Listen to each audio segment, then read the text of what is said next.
سلامونه، زما نوم جانداد جهاني ده او زما په لاس کې یو سل شل یورو دي. دا پیسې ما نن له بانکه چې راویستلی ښه، او دا پیسې چې دي دا د رښتیا روپۍ دي. هغه خلکو د دروغو روپۍ تاسې ته ښیي، خو زه بیا د رښتیا روپۍ تاسې ته ښیم. دا هم د قلیانې هم دي، دا مثلا د لاندې نمبرونه هم دي، او دا نمبرونه چې تاسو فکر کوم چېرته سرچ کړئ پیدا به یم کړي چې دا روپۍ رښتیا دي که رښتیا نه دي. خو رښتیا دي، زه تاسو ته تضمین درکوم. دا ما وړی وې چې په ډالرو یې بدلې کړم، یو سلګون د ډالرو داسې ښه نوی سلګون را پیدا کړ، او دا هغه چاته په افغانستان کې موږ ورکړو چې ډېر وغږېږي او ډېر اورېدل وکړي. خو دا ډېر اورېدل او ډېر غږېدل به چېرته کوي؟ په موزیلا کامن وایس کې به یې کوي. دا د غږونو یو بانک ده، او موږ د پښتو غږونه دلته راټولوو. مثلا زه هم پکې غږېږم، احمد هم غږېږي، محمود هم غږېږي، شفیقه هم غږېږي، مثلا راشد هم غږېږي، یو ماشوم هم غږېږي، مشر هم پکې غږېږي، بیا نور خلک غږونه اوري. زموږ ادب دا شی دی چې دلته دا غږونه راټول سي، بیا دا غږونه بېرته کمپیوټر ته ورکړل سي. موږ کمپیوټر په دا غږ باندې پوه کړو، موږ ماشین په دې غږ باندې پوه کړو، موږ روباټ په دې غږ باندې پوه کړو، او بیا چې کله هغه سره موږ غږېږو دی د موږ په خبره باندې پوه سي. نه اوس خو کمپیوټر او موبایل او مصنوعي ځیرکتیا او دا ای آی موډلونه چټ جي پي ټي دا بلاوې په پښتو باندې سم نه غږېږي نه، نو په راتلونکي کې به دا ښه وغږېږي. کله چې تاسې غږونه ورکړئ، موږ ډېر ملګري یو اوس لګیا یو غږونه ورکوو، نو تاسې به هم په دې مسابقه کې راسره ګډون وکړئ. او تاسې سره به پوښتنه دا شی وي چې دا پیسې خو څه وخت یې ورکوئ، مسابقه څنګه ده، کیسه څنګه ده. نور ډېر معلومات به زما په فیسبوک باندې پیدا کړئ، ګروپونو نه ملګري نه به یې نشر کړي، هلته به ټول شرایط او هر څه واضح سوي وي. ولې زه په لنډو کې درته وایم، زموږ مسابقه د کابل په وخت باندې د اکتوبر په 22 د شپې په هغه اوله دقیقه باندې پیل کېږي. د شپې ورته وایستئ که سهار ورته وایستئ، یعنې له 12 نه چې 1 سکنډ واوړئ زموږ مسابقه پیل ده. او دا مسابقه څومره وخت دوام کوي؟ 18 ورځې دوام کوي. او څو وخت ختمېږي؟ د نومبر په 10 د مازدیګر په وخت باندې په 6 بجې باندې د کابل ټایم باندې موږ خبرې کوو. بیا موږ څنګه معلوموو چې څوک ګټونکی ده څوک نه ده؟ د هغه موږ داسې کوو چې دا کله مسابقه پیل کېږي په دې وخت کې موږ د عمومي موزیلا کامن وایس پښتو ډیشبورډ نه ویډیو اخلو. په هغه کې ټول معلومیږي چې مثلا ما څومره غږونه ریکارډ کړي، رشید څومره ریکارډ کړي، کبیر څومره ریکارډ کړي، شفیقې څومره ریکارډ کړي، زرغونې څومره ریکارډ کړي. دا ټول خلک هلته پکې معلومیږي. او بیا موږ راځو دغه نمبرونه چې د دومره ساعته کار کړی دی، دومره دا ټول اکسل ته رسوو، هلته یې په یو لیست کې لیکو. بیا چې همدا ویډیو به هم تاسې ته موجوده وي، هلته به یې په ډرایو کې لیدلی شئ.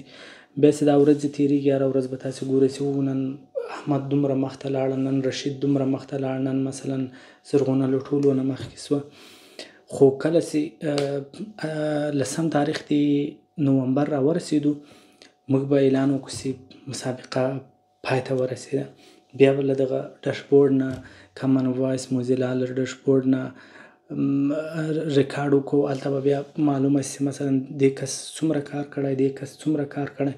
بیا چې موږ کله حساب سره وکړو، معمولا منفي به یې کړو هغه عددونه له یو بل نه، بیا به هلته معلوم شي چې کوم کس تر ټولو ډېر کار کړی. هغه اول کس ته موږ $100 ورکړو، دا خو اوس یورو دی، دا به په ډالر بدلې کړو.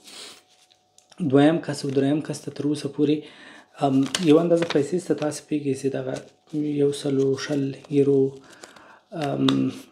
ډېرې روپۍ کېږي. له دغو نه به نورې پیسې مثلا شاید 1500 او 200 په همدې شکل باندې تر اخره پورې تر 10 نفره پورې موږ ورکړو. یا کېدلی چې ځینې نور ملګري هم په دې کې مرسته وکړي، او موږ له دې نه بیا له دې نه ډېرې روپۍ ورکړو، دغه دریم څلورم پنځم او تر اخره تر 10 نفره پورې. په دې برسېره به موږ یو ستاینلیک او سرټیفیکټ هم ورکړو چې دا کس مثلا ټاپ 10 کې اول نمبر و، دا دویم و، دا دریم و، دا څلورم و. او دا اعلان به هم په عمومي شکل باندې وشي. د موږ سیستم ډېر واضح او شفاف ده، او په دې کې هېڅ د هغه ځای نشته. له دې نه مخکې موږ دغسې برنامه په لاره باندې اچولې وه. په 10 د اکتوبر موږ 100 نفرو ته جایزې ورکړې. هغه جایزې لږ لږ وي ولې ډېرې شفافې وي، هېچا هم اعتراض نه درلود ځکه ټولو خلکو ته سیستم کې معلومېدل. هېچا مثلا نه سوی کولی دا تصمیم زه نه نیسم چې مثلا دا ګټونکی دا نه ده ګټونکی. تاسې خپله ګورئ ټولو خلکو ته معلومیږي چې څوک مخکې د هغه د هر چا مسابقه او منډه او هغه معلومیږي. دا د اورېدلو برخه ده او د خبرو کولو برخه ده. اسانه دا ده چې تاسې په کامن وایس موزیلا کې یو اکاونټ جوړ کړئ، بیا هلته مثلا غږونه راځي هغه غږونه واورئ، که صحیح و تایید یې کړئ، که غلطي رد یې کړئ. بیا هلته جملې راځي هغه جملې تاسې ووایاستئ، یوه ووایاستئ، دوه ووایاستئ، درې ووایاستئ. بیا به په همدې شکل باندې موږ یعنې دا هره یوه جمله په تاسې پسې حسابېږي.